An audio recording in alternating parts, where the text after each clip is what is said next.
По предварительным итогам голосования, которые предоставила Центральная избирательная комиссия, в парламент могут пройти 4 или 5 партий. На данный момент первыми идет партия Биримдик с 24,5%, которая может получить 46 мандатов. Напомним, что в этой партии есть 20 депутатов 6-го созыва. Есть также Акылбек Джумангулов, известный своими нашумевшими законопроектами. Кроме этого, в их рядах есть и бывшие члены правительства, которые, сидя в своем кресле, не отличились своим профессионализмом. Марат Аманкулов, лидер партии Биримдик, в списке партии на 11-м месте, депутат 6-го созыва, стал особо известным после скандала с высказыванием о том, что 30 лет независимости показали, что Кыргызстану необходимо вернуться обратно. Тогда многие требовали у ЦИК снять его с гонки.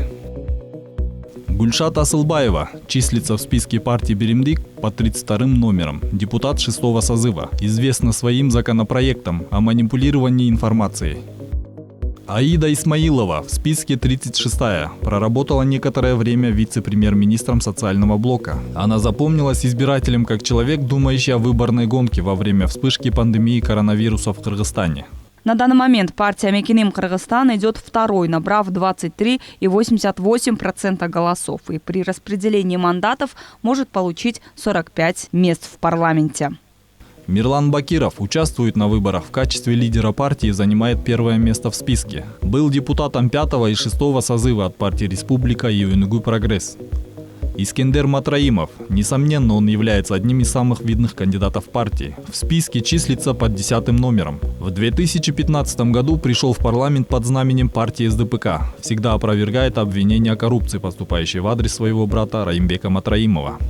Ибрагим Джунусов в списке партии Мекеним Кыргызстан находится на 3-м месте. Всем известен как общественный и государственный деятель. Был дважды депутатом от партии Акжол и Атаджур. Ранее занимал должность посла в Турции и Узбекистане. В народе его еще называют Укулята или посаженным Раима Матраимова.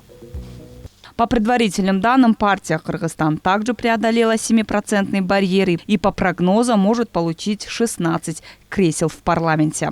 Канат Исаев, кандидат, который находится в эпицентре критики и различного рода конфликтов, был мэром города Токмак с 2008 по 2010 годы. И в этот момент ему предъявили обвинение по статье «Коррупция». В 2017 году его подозревали в насильственном захвате власти. Депутат 5-го и 6-го созыва.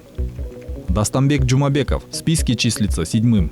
В 2015 году пришел в парламент с этой же партией. В народе известен под кличкой Макалё, а также его называют адвокатом Мухаммед Калыя Абылгазиева. Шаршембек Абдыкеримов известен как главный алкомагнат страны, является главным спонсором партии Кыргызстан. В списке идет 9-м. Вы ожидали такой состав парламента или вы в действительности отдавали свой голос за этих кандидатов?